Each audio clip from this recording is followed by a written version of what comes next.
Te invitamos a conocer el destacado rol central de la educación técnica profesional en Chile, sus innovaciones, desarrollos y el importante impacto que genera en las personas y los territorios. Cada jueves, 17 horas, junto a Elizabeth Zapata, solo en divoxradio.com. Ya estamos de vuelta para seguir aquí conversando con Mario. Estuvimos la primera parte del programa conversando sobre esto de sociedad del riesgo globalizado. No solo riesgo, también hay oportunidades, pero nos enfocamos un poco más en la parte de quizás de los riesgos no vistos.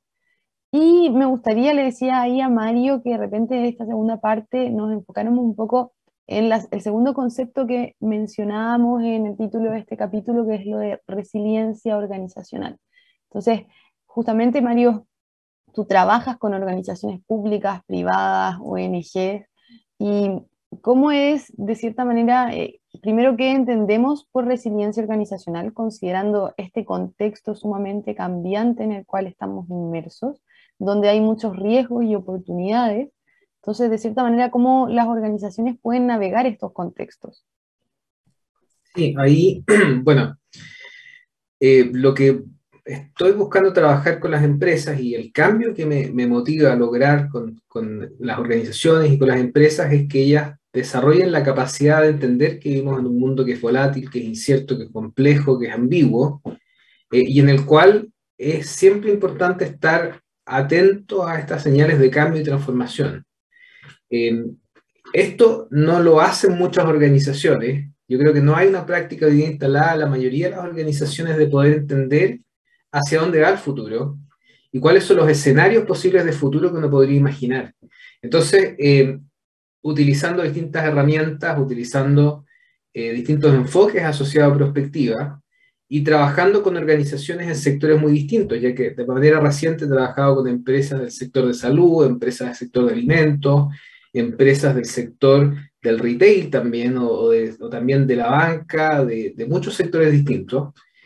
Lo que he estado tratando de hacer es ayudar a que las organizaciones puedan imaginarse distintos futuros, no un futuro, porque muchas veces ellos asumen por default que las cosas van a seguir siendo de la misma manera. Yo creo que lo que, si bien no lo piensan detenidamente, las organizaciones muchas veces actúan sobre la premisa de que el mundo va a seguir siendo el mismo, o de que la trayectoria que ha seguido los últimos años se va a mantener al mismo ritmo. Entonces, por ejemplo, trabajé con una empresa en el sector automotor, y una de las premisas que pueden tener estas empresas es que, por ejemplo, la demanda por automóviles va a seguir creciendo. ¿Por qué ha seguido creciendo en los últimos años? No sé, yo por lo menos viviendo en una gran ciudad como Santiago, y es una experiencia similar para quienes viven en todas las grandes ciudades de América Latina en general, hemos tenido un crecimiento enorme en el parque automotriz. Entonces hoy día hay más autos que nunca. Y la ciudad está completamente dominada por el auto. Sin embargo, tal vez por los mismos desarrollos que han existido de manera reciente en movilidad autónoma, uno podría imaginarse que tal vez en 10 años la realidad va a ser muy distinta. Y hay países que ya han estado transitando en esa dirección, que quizás es un movimiento que está llegando un poco más tarde en América Latina todavía, porque el contexto ha sido todavía de una clase media en crecimiento que ha buscado acceder al automóvil como un bien que antes era suntuario, era exclusivo de unos pocos, y que se ha vuelto masivo. Entonces sigue siendo un bien aspiracional para muchos, y una necesidad también en muchas ciudades donde el transporte público no es de buena calidad. Sin embargo, si uno ve lo que está pasando hoy día en el desarrollo de tecnologías para movilidad autónoma, electromovilidad, es posible que eso cambie radicalmente en los próximos años. Y ya vemos, por ejemplo, que en economías más avanzadas, las generaciones más jóvenes ya no están tan interesadas, por ejemplo, en comprarse un auto, en sacar licencia de conducir. Hay datos bien interesantes, como por ejemplo en Estados Unidos. Estados Unidos, obviamente, que es el polo mundial de la producción y consumo de automóviles. Bueno, hoy día China, de hecho, compra más autos que Estados Unidos y produce más autos que Estados Unidos, pero históricamente Estados Unidos ha sido la cultura del auto. Sin embargo, hoy día las generaciones más jóvenes no están sacando licencias de conducir al mismo ritmo que las generaciones anteriores. No se están comprando autos al mismo ritmo que las generaciones anteriores. Entonces hay claramente una tendencia de que quizás el momento peak de la cultura del auto ya llegó y ya no va a seguir creciendo. Y lo que va a pasar es que los próximos años, con el desarrollo de los vehículos autónomos, y pensando que los vehículos autónomos quizás estén ya disponibles el 2025, el 2030, y es posible que en no más de 10 años la realidad ya vaya a ser completamente distinta, que la gente ya no necesite aprender a manejar, por ejemplo. ¿Cómo va a ser el mundo de las ciudades cuando la gente no tenga que manejar sus propios autos, por ejemplo? Y sino que estos se manejan solos. Entonces, ¿va a ser necesario comprarse un auto, o más bien va a ocurrir lo contrario, ya siendo también conscientes de las emisiones de CO2, que no solamente van a ser por los combustibles fósiles, sino también por el mismo proceso de manufactura de los autos? Tal vez lleguemos a un punto donde se requiera la mitad de los autos que existen hoy día para satisfacer las necesidades de transporte de la gente. Y con eso nuestra calidad de vida no va a disminuir, sino que incluso va a mejorar, porque vamos a poder hacernos cargo de un montón de riesgos, como por ejemplo todos los riesgos asociados a seguridad, a accidentes de tránsito, polución, contaminación ambiental, etc. Entonces, pasa que las organizaciones muchas veces no desarrollan esta capacidad de anticipar y visionar futuros que pueden poner en jaque sus premisas, sus supuestos arraigados. Y el riesgo de que eso ocurra es que pase lo que le pasó a empresas como Kodak, que este es un caso que ya se ha repetido muchísimo, todo el mundo ya ha hablado del efecto Kodak, o Blockbuster también, que fueron ambas empresas que entendían, teniendo todos los recursos, siendo líderes mundiales, teniendo capacidades de investigación y desarrollo, los mejores ingenieros, no fueron capaces de reaccionar ante tecnologías, no solamente ante nuevas tecnologías, sino también ante cambios en la demanda y en el comportamiento de los consumidores. Y eso es lo que trato de lograr con las organizaciones, que la organización sea capaz de visionar estos futuros. Hay un libro reciente de la futuróloga, de la experta del Institute for the Future, Jane McGonigal, que acaba de salir. Está bueno, lo he visto, pero no lo he leído aún. Imagine, sí, creo que se llama Imagine, no me acuerdo exactamente, pero lo interesante que plantea es que la capacidad de visionar futuros de la manera más nítida posible tiene muchos beneficios. Tiene beneficios en términos de motivación, por ejemplo, en términos de volcarnos hacia la acción, en la medida que nosotros podamos imaginar de forma súper vívida estos futuros posibles, que pueden ser optimistas como pueden ser pesimistas, pueden ser futuros de crecimiento, de transformación, como pueden ser futuros de colapso, de estancamiento, de declive. Visualizar estos futuros, imaginárselos de forma muy nítida, tratar de experimentar lo que es vivir en esas realidades futuras alternativas, nos permite tomar acción en el presente, nos permite tener mucho más proactividad y estar más en control de nuestro destino, tener mayor capacidad de agencia. Entonces, ahí hay un beneficio importante de imaginar el futuro, nos permite tener mayor control, mayor sentido de control sobre la realidad que estamos construyendo, tomando acciones ya desde el presente. Y por otra parte, nos permite ser más creativos, porque nos permite liberarnos un poco de las ataduras, de nuestras premisas, de nuestros supuestos que hoy día tenemos en el presente. Entonces, eso hace falta, y eso es lo que creo que es necesario que hagamos en las distintas organizaciones, que nos va a permitir ser más resilientes para poder enfrentar cambios que hoy día no somos capaces de anticipar. Porque este ejercicio de imaginar escenarios, obviamente que parte por la capacidad nuestra de imaginar posibilidades, pero obviamente la realidad es muy compleja, entonces van a ocurrir cosas que nosotros hoy día no somos capaces de anticipar, van a haber un montón de sorpresas, y hay que ser capaz de aceptar de que ese futuro es finalmente indeterminado, que nosotros podemos tomar acciones, pero van a ocurrir cosas que van a ser no anticipadas. Y, por cierto, yo creo que esto quedó más claro que nunca hoy día con la pandemia, de que finalmente hay industrias que nunca lograron anticipar de que de un día para otro iban a tener que cerrar completamente y que se iban a ir a pérdida o quiebra, como fue el caso de la industria hotelera, el turismo, eventos públicos, por ejemplo, no sé, recitales, conciertos, todo ese tipo de empresas que tuvieron que sufrir de forma súper inesperada.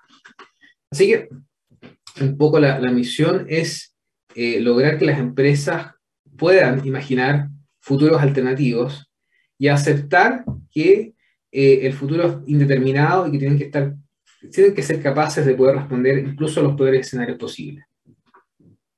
Totalmente. Y en eso, Mario, que a ti te toca trabajar con diversas organizaciones y en distintos países también en Latinoamérica, eh, ¿qué tanto sientes o percibes como la conciencia sobre esta necesidad de los líderes de las organizaciones o las organizaciones como tal? Desde un punto de vista de declaración, yo creo que muchos entienden y dicen que sí, es necesario. Lo que sí ocurre es que las empresas no...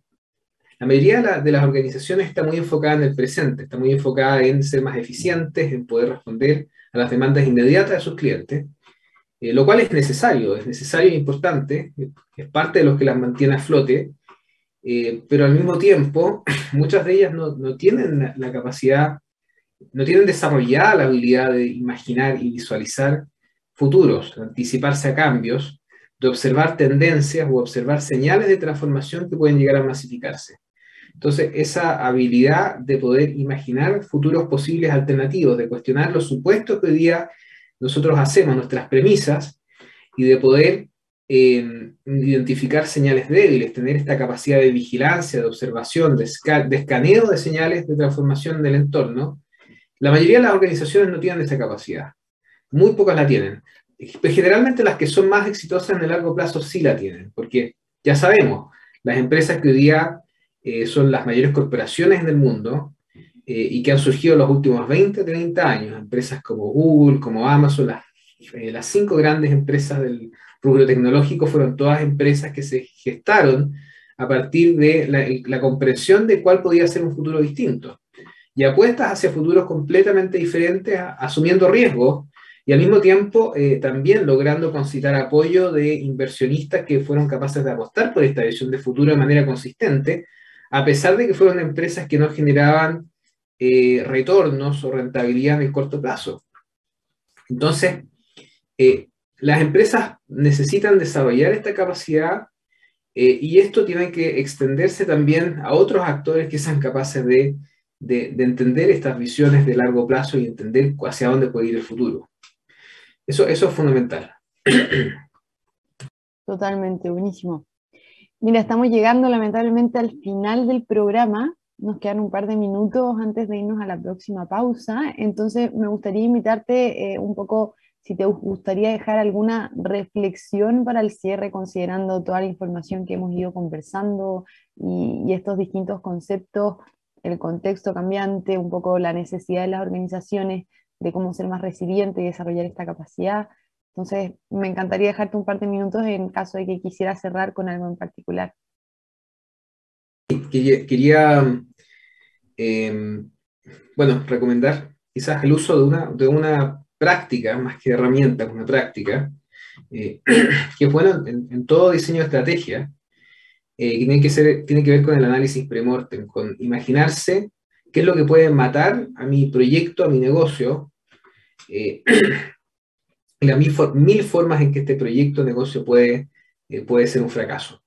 Y eso tiene que ver con anticipación, tiene que ver con imaginarse futuros posibles, donde quizá mis premisas hoy día no se cumplan. A lo mejor no se cumplen mis proyecciones de demanda, a lo mejor pasan cosas, por ejemplo, en la cadena de suministro, la tecnología no avanza al ritmo esperado, o no está disponible cuando se necesita, o hay a lo mejor variables políticas, regulatorias que pueden incidir en el éxito de mi proyecto, de mi producto, por ejemplo. Entonces, hacer análisis pre-mortem, ser realista y decir, bueno, las cosas, ¿por qué 1000 razones esto puede fallar? E imaginar eventos futuros que pueden desencadenar en el fracaso de este proyecto. Yo sé que es duro pensar de esa manera, porque la mayoría de nosotros cuando tenemos un proyecto queremos que salga bien, y no queremos imaginar lo malo que puede pasar. Yo creo que hay muchos que estamos tan enamorados de nuestro proyecto, de nuestro producto, de nuestra iniciativa, o de nuestra empresa que estamos creando, que no queremos verla morir y no queremos imaginarnos todo lo malo que puede llegar a pasar. Y tampoco se trata de vivir en la ansiedad, porque lo contrario es ser súper ansioso y estar todo el tiempo imaginando todo lo malo que puede pasar. En realidad lo que es preciso hacer es poder pensar en los riesgos de manera objetiva, de tal manera de poder anticiparse y prevenir y de esa forma ser más resiliente. Entonces, el análisis premortem es el nombre de esta práctica que yo considero necesario incorporar. Para que ello ocurra, es también necesario que las organizaciones se doten de mayor diversidad también de pensamiento, diversidad cognitiva, diversidad social, que ese es otro punto complementario, porque ¿qué ocurre? Cuando tienes personas que son todas de la misma formación o del mismo entorno social, como es cierto, ocurre muchas veces en organizaciones, en empresas, que son todos ingenieros industriales, o son todos ingenieros comerciales, o son todos abogados. Entonces, esa falta de diversidad cognitiva lleva a que muchas veces la gente tenga los mismos sesgos y cosas que para el resto del mundo pueden ser obvias, tú las pasas por alto.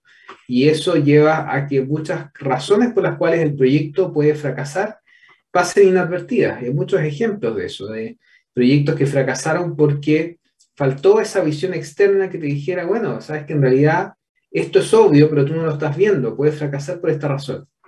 Y eso es necesario también, para que exista efectivamente un análisis premortem, para poder anticiparse a todas las causas de fallo, para poder de esa forma tomar acción en el presente que nos permita ser más resilientes, tener un proyecto, un producto, una estrategia más resiliente y que se pueda adaptar a distintos escenarios positivos o negativos. Genial, buenísimo. Muchas gracias ahí por esa última práctica y reflexión, análisis premortem, ahí para las personas que nos escuchan, que lo consideren en el análisis de sus proyectos, como decías tú, servicios, productos, así que genial. Y nuevamente muchas gracias por acompañarnos, como siempre un gusto tenerte acá con nosotros y buenísima conversación, así que muchas gracias por eso. Muchas gracias a ti, Bárbara, un gusto también de estar acá en el programa. Genial. Vamos a ir a la tercera y última pausa musical y volvemos para el cierre. Descubre las alternativas que ofrece el mundo digital para tu desarrollo profesional. Marketing digital, análisis de datos, ciberseguridad, cloud computing y mucho más. Todos los miércoles a las 17 horas junto a Catalina Becio y sus invitados. Solo por Divoxradio.com.